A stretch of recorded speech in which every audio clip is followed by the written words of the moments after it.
When a warship is decommissioned, choices on what the fate of that ship will be immediately begin. There are several routes up for consideration, including things such as mothballing, preservation, and scrapping.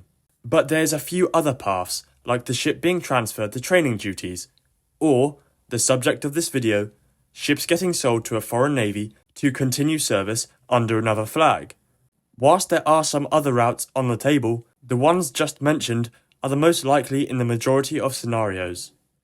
Today, we will be covering some of the ships that once flew the White Ensign, but now serve other nations. The choice for the Royal Navy to sell its older ships to other navies comes either because that ship has reached the end of its useful life in British service, or because the government has pulled the plug on finances and is therefore looking for capabilities to axe and money to save, which can both be done by selling older assets to interested buyers. In some cases, these sales are widely unpopular, as British ships sold quite often don't get a direct replacement, contributing to the further shrinkage of the UK armed forces. Nonetheless, let us get into the first ships. The Type 22 frigates were initially a class of anti-submarine warfare ships built for the Royal Navy. In total, 14 of these ships were built, split into 3 batches, with each batch improving on the lessons learnt from the previous variant. As their careers progressed and more dedicated ASW platforms such as the Type 23 were introduced, the older 22s became more of a general-purpose class, fulfilling a variety of roles depending on the situation. After 2011, no remaining ships of this class were still in British service. However, in previous years, all 4 of the Batch 1 vessels were sold to Brazil. Out of these 4, only one is still an active ship, now known as Raidmaker, the former HMS Battleaxe. Brazil is currently outphasing its Seawolf anti-air missiles in favour of the newer Sea Sceptres. As such, Raidmaker is now the last Brazilian ship to still maintain the older Seawolf surface-to-air missile launchers. More recently, Raidmaker has conducted testing by launching newer domestic anti-ship missiles, intended to replace Brazil's Exocets. In 2003, contracts were signed for 3 other Type 22s to be sold to new owners. These were a part of the Batch 2 vessels, being HMS London, Sheffield, and Coventry. Sheffield was transferred that same year to the Chilean Navy, under the new name Almirante Williams, where she is now the flagship of Chile. She has underwent several upgrades since the transfer, including the removal of Exocet and Seawolf in favour of newer Harpoon anti-ship missiles and Barak 1 surface-to-air missiles. On top of this was the installation of a 76mm main gun and triple torpedo tubes. Comparatively, HMS London and Coventry were both sold to Romania and were commissioned into the Romanian Navy by 2005 as Regina Maria and Regiul Ferdinand. At the time of delivery, these ships had been stripped of all their major weapon systems. Romania has largely maintained this reduced configuration, with the exception of fitting of a 76mm main gun, which remains the only significant weapon on board these ships. Despite their limited combat capability, Romania is clearly aiming to extend the service life of these vessels for as long as possible, with a planned refit that includes replacing the aging propulsion system with domestically produced gas turbines. Reverting back to the topic of the Chilean Navy, we now move our focus to the Type 23 frigates. This was a class of 16 ASW vessels originally built for British service, with some ships still currently serving in the Royal Navy. However, in 2005, HMS Norfolk and Grafton were sold to Chile, followed by HMS Marlborough in 2006. This sale was especially criticised by many because of how young the ships were. While Norfolk had completed 16 years of service with the Royal Navy, other units like Grafton had only served 8 years under the White Ensign, highlighting the impact of defence cuts on fleet size.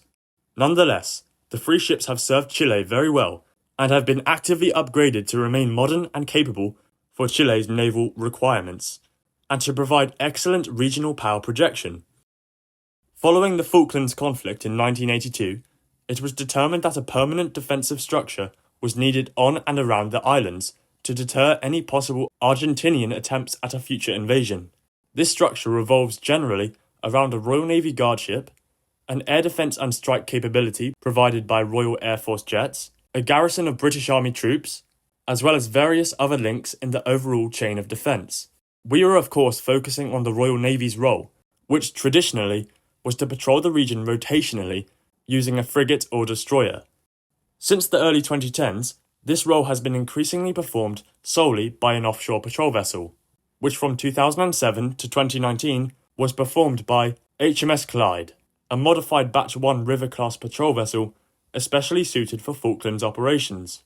After being replaced by the newer Batch 2 patrol vessel, HMS Forth, Clyde was withdrawn from service and sold to the Royal Bahraini Navy, where she is now RBNS Al Zubarah.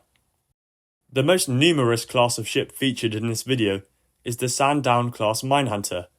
This class is well on its way out, with only HMS Bangor left in Royal Navy commission, although that is a bit of a stretch in it of itself, as Bangor sustained serious damage after HMS Chiddingfold collided with her in Bahrain, damage which is still being repaired. In the late 2000s, the Estonian Navy purchased HMS Sandown, Inverness and Bridport, where they have served in Estonia's minesweeping flotilla ever since. The Romanian Navy, for its part, has bought the former HMS Blythe and Pembroke, and they are also awaiting the transfer of HMS Ramsey. In 2023, 2 more of these vessels, Grimsby and Shoreham, were gifted to Ukraine as part of a support package. These ships are unable to actually get to Ukraine in accordance with the 1936 Montreux Convention, which prohibits the passage of warships from nations in active conflict through Turkish straits leading to the Black Sea. Whilst these ships can't legally reach Ukrainian waters, they have been operated by the Ukrainian Navy based out of Britain, with training and support provided by the Royal Navy. We now move on to the Hunt-class mine countermeasure vessels. From this class of 13 ships, 5 have been sold to foreign navies, with HMS Bicester and Berkeley going to the Hellenic Navy under the new names Europa and Callisto, although Callisto was sadly sliced in half with a collision with a merchant ship. In 2011, HMS Cottesmore and Dulverton were sold to Lithuania. Before actually entering service with the Lithuanian Navy, both vessels underwent extensive upgrades by Thales to increase their mine hunting capabilities. An additional ship, HMS Quorn, was purchased in 2020, but her transfer has been delayed due to ongoing restoration work. Now we turn our attention to the former flagship of the Royal Navy. HMS Ocean was a helicopter carrier designed for amphibious assault operations, capable of deploying Royal Marines via her helicopter air wing and onboard landing craft. Decommissioned in 2018, she was sold to Brazil and renamed Atlantico. Today, Atlantico serves as the flagship of the Brazilian Navy, continuing to play a vital role in helicopter-based operations. The Royal Canadian Navy's 4 Victoria-class submarines were originally built for the Royal Navy in the late 1980s and early 1990s as the Upholder class. In the late 1990s, Canada acquired all 4 boats as a solution to modernise its submarine fleet, renamed HMCS Victoria, Windsor, Shikatumi, and Corner Brook. These boats weren't transferred without controversy. The programme faced major delays and refit complications. Despite this, the Victoria class remains in service today, representing Canada's only subs. Looking forwards, Canada plans to replace the Victoria class with new diesel-electric subs through the Canadian Patrol Submarine Project. They are considering modern designs from countries like Germany, France, Sweden, and South Korea.